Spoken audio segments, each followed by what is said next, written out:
राधा वल्लभ श्री हरिवंश। ये रानी एक खूबसूरत बच्चे को जन्म देती है, लेकिन नौकरानी को ये बर्दाश्त नहीं होता है। वो रानी को बहला फुसलाकर एक तालाब के पास ले जाती है, फिर धक्का देकर उसे मार देती है और अपनी बेटी को रानी का कपड़ा पहनाकर राजा के बिस्तर पर सुला देती है और फिर अपनी बेटी से कहती है राजा आए तो बिल्कुल रानी की तरह एक्टिंग करना।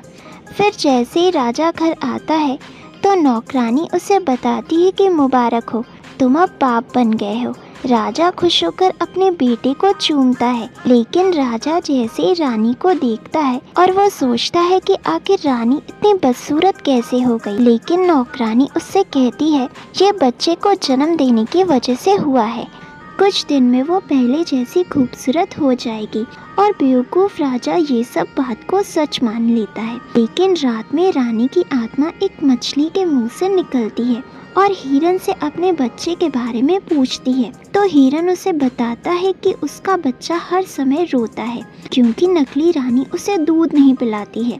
और तभी नकली रानी ये सब देख लेती है और हिरन को मरवाने का फैसला करती है। जब ये बात हिरन को पता चलता है तो हिरन रानी की आत्मा से मदद मांगता है।